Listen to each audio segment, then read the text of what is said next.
everybody, this is the Wikstrand. So my opinion of Chuck Norris is that I didn't really like Chuck Norris that much, and I thought his movies weren't as fun to watch as a Van Damme or a Seagal or a Jet Li or something like that, ending up not having watched that many Chuck Norris movies over the years. But I actually think this just might be one of his best movies that I have seen. I haven't seen that many of them, but let's take a look today in how they are going to try to invade the United States. This movie is of course called Invasion USA.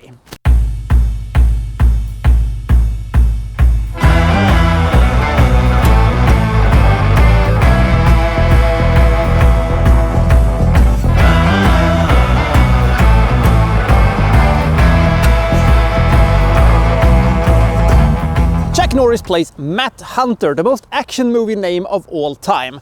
He was once a CIA agent, but is now retired to a small little cabin in the Florida bayous. One day, a old friend of his shows up and tells him that they need his help because they have spotted his old arch nemesis, a terrorist, mercenary, guns for hire kind of a dude called Rostov.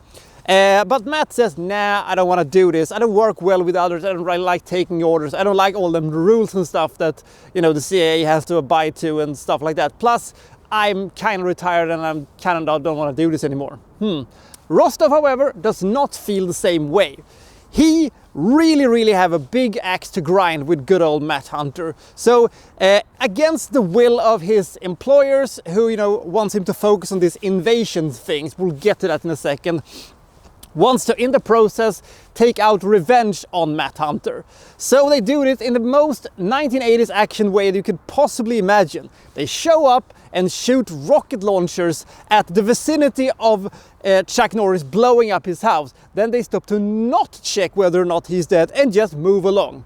Bravo! Gold stars to everybody. I'm sure this will not come back and bite you in the ass. Now this makes Chuck Norris a little bit peeved and basically says, okay, I will come back if you give me carte blanche to do whatever I want to, whenever I want to whomever I want to. And they said, yeah, okay.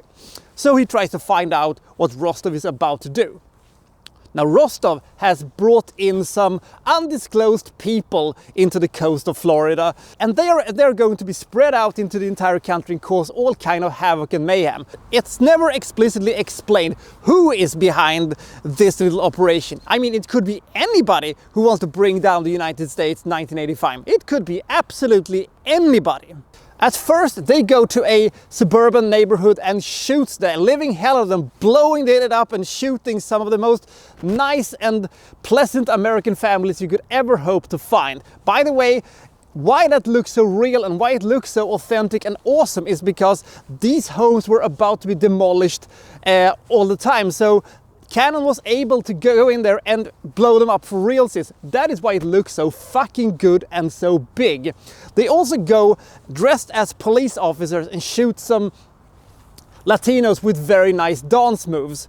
And, you know, when the actual cops come later, they're met with bricks and, you know, curse words. Fuck you, cops, you shoot us down, so we're gonna fucking kill you now. And the idea is that they will spread fear and they will spread terror in such a degree that the Americans will turn on their own institutions and brings the United States down to its knees, crippling the nation just by having, you know, these couple of dozen guys who, you know, are going to infiltrate sort of the American society and kill it from the inside. But there was one thing they didn't count on: Chuck Norris. So Chuck Norris comes in and, you know, starts blowing them up in his hunt for Rostov and is trying to, you know, fix the situation. One of the key elements to why I think this movie works is sort of that the story almost kind of works.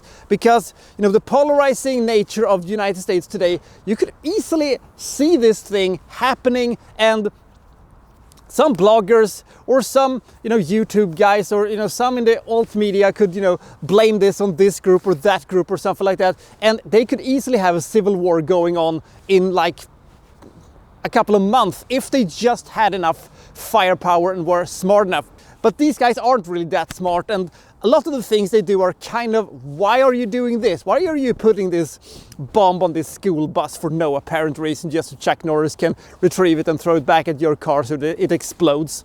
And why are you attacking this mall, and why are you doing this? I thought that the initial idea was very interesting, where they, dressed up as police officers and, attacking some minorities, and then, fueling the hatred between minorities and the police. But then the movie kind of fractures into being more episodical, and stuff just happens and then Chuck Norris comes in and fixes it. One of the movie's problems is the fact that it feels a little bit too episodical.